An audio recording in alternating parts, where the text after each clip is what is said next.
Everyone, welcome to Plants and Politics. I have an update to share about one of Trump's Capitol insurrectionists. It's time for an episode of Where Are They Now? Matthew Bledsoe was arrested. Patrick Montgomery was in court. Jonathan Manapa will stay in federal custody. No, I don't take responsibility at all.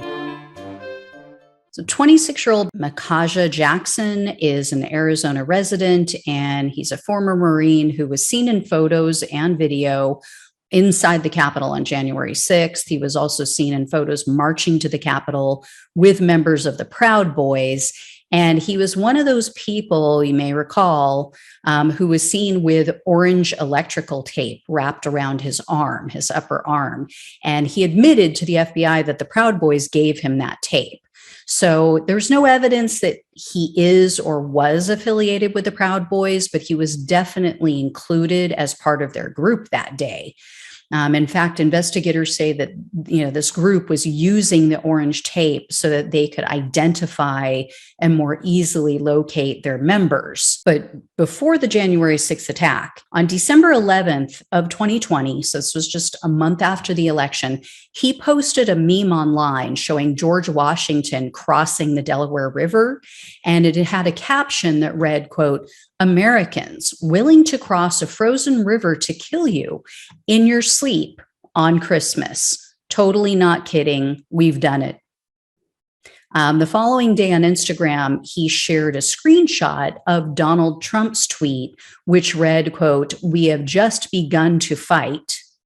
And that included 3 exclamation points. It was all written in caps, by the way.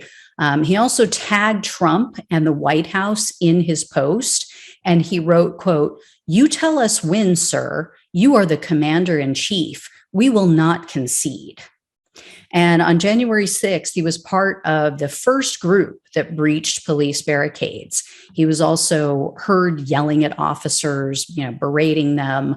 So Jackson was arrested on May 18th, but because he wasn't violent and he didn't vandalize anything, he was charged with only the 4 standard misdemeanors: entering a restricted building or grounds, 2 counts of disorderly conduct, and 1 count of parading or demonstrating in a Capitol. Following his arrest, Jackson went and created a GoFundMe page. So he was trying to raise money for his legal fees. And he wrote on that page that he was being politically persecuted. However, Jackson accepted a plea deal in November. He pleaded guilty to the parading charge.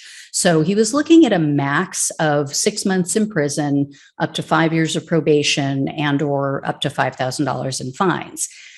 But even after pleading guilty, Jackson kept downplaying the Capitol attack. In an interview just this year, just in January of this year, so this is after he signed this plea deal with the government, he referred to January 6th as a government psyop to, quote, "promote totalitarianism." So the prosecutor urged the judge to sentence him to 60 days in jail and then 3 years of probation, primarily because of his lack of remorse. So the prosecutor said that since his arrest, basically he's just been using January 6th to promote himself and to increase his visibility.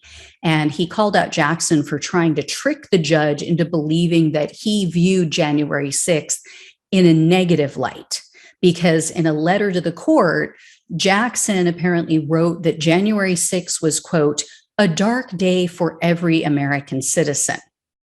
So the prosecutor said, no, he didn't mean that the way you think he meant it.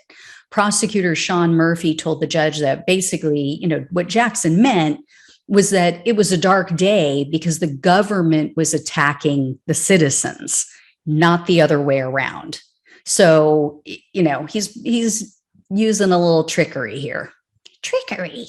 Anyway, so Jackson's attorney, of course, was arguing for probation only, and he told the judge that split sentences aren't allowed. However, the judge that they had disagreed. This was U.S. District Judge Randolph Moss. He said that he believes he can issue a split sentence. And remember, the majority of the judges have said, yes, we believe split sentences are something that we are allowed to do. There's only been I think 2 judges now who've said, no, we can't do that. I'm not going to do that. And then some others who've said, I'm not sure. I'm going to wait for the DOJ to make a decision. But this judge said, no, I think I can sentence jail time and probation as well. However, in this case, he didn't feel that it was appropriate. I think this is going to be a huge mistake, but I'll explain. So Judge Moss stated, quote, after giving it much thought, I don't think that that's the right sentence to impose here.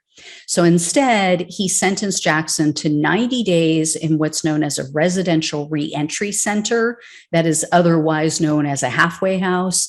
And then he gave him 36 months of probation. He also ordered him to take part in mental health treatment and to pay a $1,000 fine and a $500 restitution fee. I can't seem to locate any information about the length of time he is required to undergo the mental health treatment, but if I find that information at a later date, I will definitely let you guys know. The judge did explain his decision regarding the halfway house. He said, quote, I want you to remember every day that you're not just going home. I want you to go home every day for a 90-day period to an RRC. You can use that as an opportunity to self-contemplate what has happened and really appreciate the significance. I really hope that with some further contemplation, you really will demonstrate more broadly the remorse that you indicated in your letter. I think this judge is fooling himself. I think that he's going to come to regret this decision and this sentence. I think that this guy absolutely walked out of that courtroom laughing under his breath and calling the judge an idiot. 90 days in a halfway house. Ooh.